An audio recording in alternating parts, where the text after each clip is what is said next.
Let me ask you something. Have you ever seen the kind of drama that unfolds in a high school math class when the scariest bully in the whole school decides today's the day he's going to make an example out of the only black girl in the room? I mean, picture it. Fourth period, air's so thick you could slice it with a ruler. Everyone on edge like they know something's about to blow. I remember that day so clear because it started out just like any other except for this electric feeling running under my skin. You know what I mean? And then there she was, Amara Jones, walking in, quiet as a whisper, but you could tell she had a storm in her eyes, the kind that doesn't need to say a word. She just slid past everyone, ignoring the looks, taking her seat in the back like she always did, but you could sense something was about to go sideways. Now Chase Langston, let me tell you, this guy was the stuff of every hallway legend. Tall, white, built like a linebacker, always angry about something, 3 suspensions under his belt and proud of it. Nobody dared mess with him unless they wanted their life turned upside down.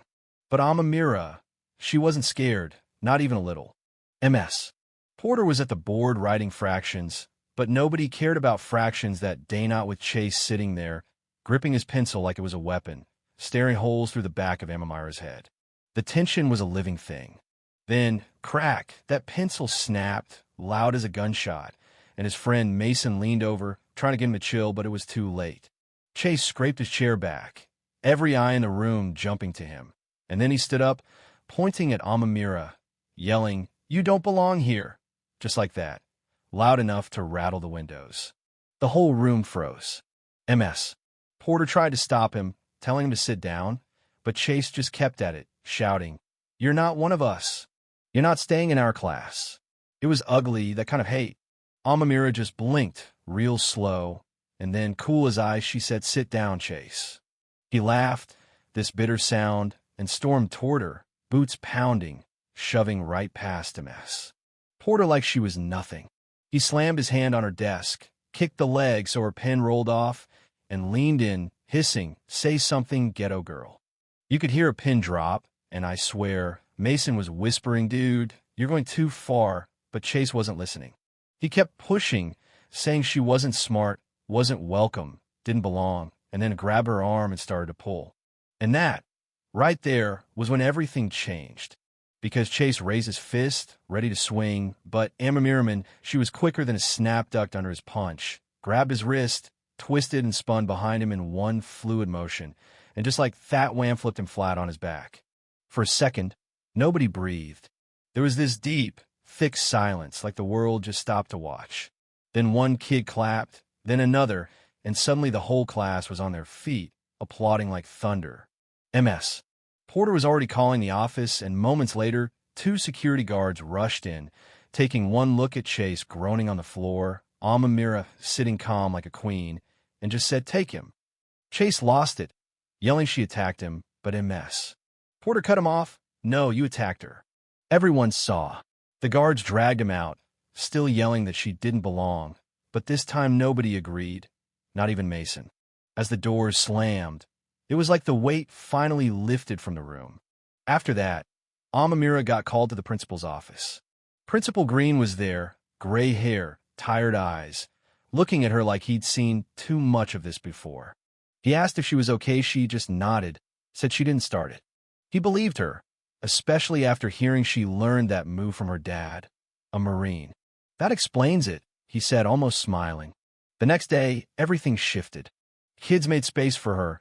Mason even nodded her way, and MS. Porter gave her a small smile, but Amamira wasn't after anyone's approval. She'd spent her whole life working twice as hard just to be seen as equal, and now, after one wild moment, everyone finally knew who she was.